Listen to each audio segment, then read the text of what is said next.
Well, quite frankly, I yesterday was pretty busy as always here, and I was in my office getting prepared for a meeting at 2 o'clock that I was a little nervous about, and I received a text from our basketball coach Darren Hansen saying congratulations and Hall of Fame, and I thought to myself, well, I'd kind of forgotten about it. He must have read that I was a finalist and didn't think much of it, and about half an hour later I got a text from the communications person at UNO, Aaron Owen, congratulating me. And I said, where are you seeing this? And apparently, I'm not quite as advanced on social media as some, but there was a tweet from ESPN, and that's how I heard. But then ultimately, I got a package from the National Football Foundation that came here, and in it was a football that said a member of the College Football Hall of Fame, and a letter congratulating me. So that's how I found out, and I was stunned. Well, I thought it was a little odd because Roxy out front and Bonnie were acting a little strange, and they had been given a heads up by the University of Nebraska that there would be a package coming, so they were waiting for the mail. We're going to intercept this package to get it to me. So I did see the tweet, and the sources say, but it wasn't confirmed until I got the package from the National Football Foundation. Well, it's pretty amazing, Ross. You know, you and I remember those days. Those were some fun days back in the late 80s and early 90s. But, you know, the fact of the matter is, and I kind of said this in my statement, but you don't get a chance to be a part of a group like this unless you have Hall of Famers in your life. And, you know, Coach Osborne recruited me. If I don't get recruited by Coach Osborne, and they had a support staff there that really cared about us, developed us. Strength and conditioning, nutrition, academics, it's all the people. You know, it's a unified, collaborative effort towards excellence, and I just had the great privilege of being part of something really special. And I got to, it was great to get all the texts and phone calls. You know, I talked to Coach Osborne and Coach McBride and Coach Samuel and thanked all of them, and a bunch of former players. Kevin Raymaker has reminded me that he held up two people so I could make all the tackles, so that was nice of him. But no, in all seriousness, you know, great players, great people. I even heard from Reese Davis and Mark May, which was pretty neat. So a lot of fun and a real honor, and it was a fun day. I am surprised, and I think you'll see more. I think the fact that I'm in the Hall of Fame prior to Eric Crouch is a little odd.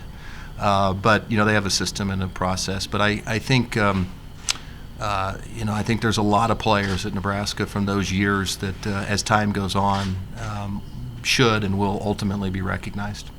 In all honesty, and I'm not trying to be modest, but I did not think that I didn't think it was likely that this day would happen. So I'm honored, and you know, the day was interesting for me because on the one hand, I was thrilled. My wife and I, we have 3 children, and they're old enough now, and they'll get to really participate. And, but I'll tell you, it was really hard for me because, I lost my mom last year, and she was integral to this, and she won't be able to be there. So that was a little difficult for me, but it was a good day. You know, first of all, let's be honest, as you asked me, getting in the Hall of Fame, they changed the defense. I was a marginally successful player in the 5-2, and we sort of fell into this 4-3 defense. I think it was in 1992, we were playing Colorado. I don't remember all the specifics, but I think they changed their offense mid-season. They were running the ball, and then they went with Cordell Stewart. You know, they started throwing the ball over. So I think the thought then was we weren't quite sure. We might as well just go real vanilla, run the nickel, 4-3, and we didn't put much in that week, and we won 52-7. Remember that game? Yeah. It was Halloween. It was at night, and then the next week we played Kansas, and they were in the top 10 at Chip Hillary, and we did the same thing. And ultimately, what happened is we just had a lot more speed on the field. You know, Travis Hill was on the left side, and Eddie Stewart was a safety playing linebacker, and so it was a kind of a speed thing. You know, I think so. The fact of the matter is that most of this is about Coach McBride and Coach Osborne making a switch to the 4-3 that really benefited me personally, and that's sort of the truth. But you know, I think the '93 team had sort of just gotten tired of the national narrative towards Nebraska. You know, when I came in 1989, we weren't all that great. We were winning 9 games, but we were struggling. And I think we had a bit of a unity problem. And Coach Osborne addressed it and created the Unity Council, and had a few of us players, really allowed the players to have a voice in decision making, and allowed the leadership of the team to come through. And so, you know, I had a great privilege of playing in 5 bowl games, and we lost all of them. I guess I played in 4, watched the other one.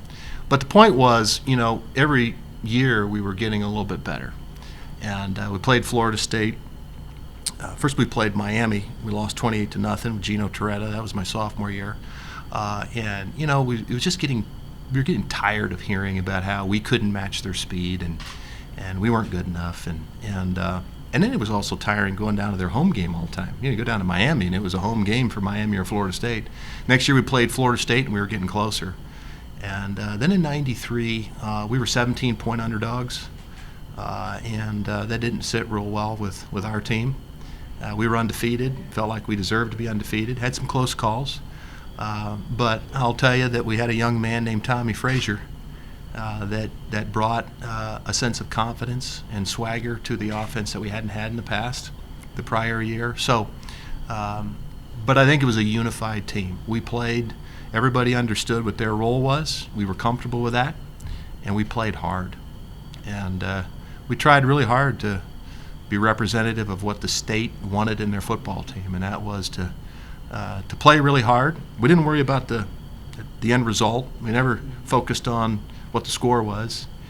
We just tried to prepare well, play hard, and at the end of the game, be proud of the fact that we gave everything we had.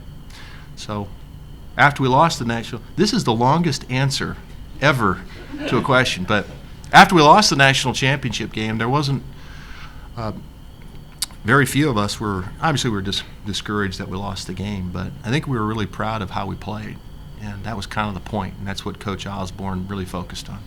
A couple things. You know, first of all, I'd like to point out that as my son got older, we pulled out the VHS tape, and he has pointed out 4 sacks I should have had in addition. So apparently it wasn't exactly the perfect game. But anyway, he was questioning my effort on a few plays. But you know, as I said, we were 17-point underdogs. We got done. I personally got done with the Oklahoma game, and there was some pressure from some agents and others who were talking to me, telling me that it would be unwise for me to play in the bowl game.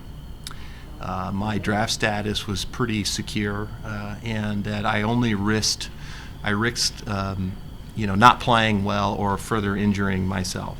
And in fact, I don't know if it was Coach Osborne, but one of the coaches said, you know, I understand if you don't play in the game. You've done a lot for us, but you've got other things to think about. And you know, I remember talking to my dad, and you know, we really thought about it about 20 seconds. And I felt like I really owed it to Coach Osborne to play, and whether or not I could play 5 minutes or make 1 tackle or 20, he deserved everything I had because of the opportunity he gave me. And so I was pretty motivated. We had a media day, and you could just sense that we weren't getting a lot of respect. And we had a lot to prove, and so I think we were pretty intently focused on making sure that we played well. So, you know, for me, it was I just wanted to repay the man who gave me an opportunity to play at a great institution. Well, I was not highly recruited.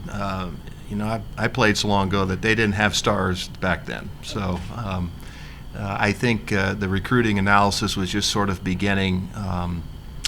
I don't remember exactly what they had. I think there's some sort of pamphlets or whatever. But I was not highly recruited. I had the University of Northern Iowa, Minnesota, Iowa, and then Nebraska later. So it was really hard. We were very big Iowa Hawkeye fans growing up in Northeast Iowa, and I really respected Hayden Fry and the job he had done there. And but I came out to Nebraska, frankly, because it would be fun, and it was free, and I thought I intended to go to Iowa all along until I met Coach Osborne, and I just was impressed with his character and his integrity, and the total student experience. Nebraska had really invested in.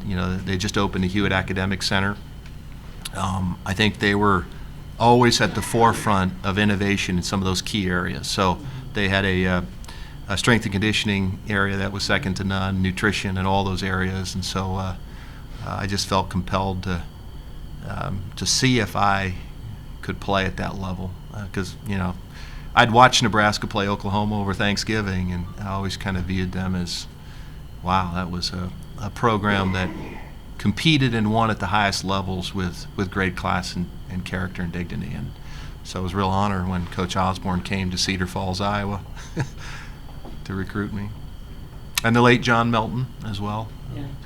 That personally meant as much or more than most of the sort of on the field accolades, because it's hard to be a student athlete. I mean, there's even here we ask a lot of our student athletes. I mean, when you think about it, going to class and all the competition and travel. So I really struggled early in my career. I'll be honest. That first year I redshirted.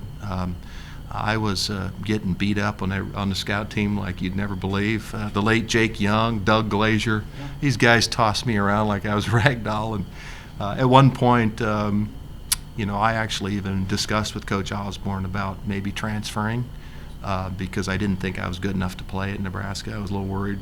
I had a long ways to go. And I reached a critical point where I think most successful Nebraska players get.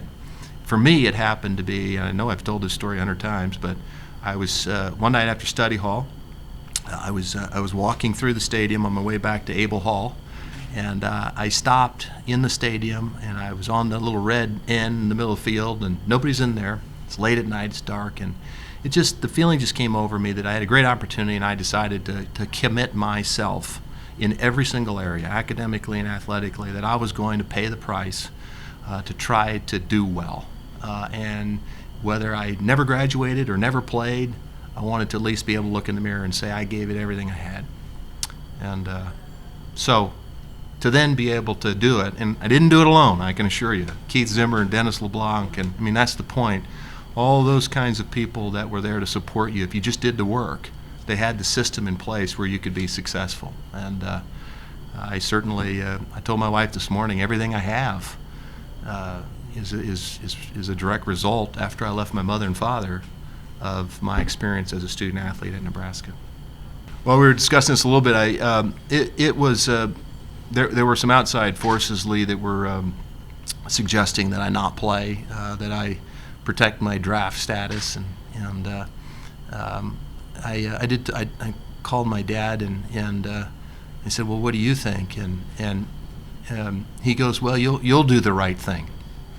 And the right thing was to give all I had, whatever it was, to the man that gave me the opportunity. So he was intensely loyal, continues to be intensely loyal to all of us, and I think most of us, if not all of us, continue to be intensely loyal to him. And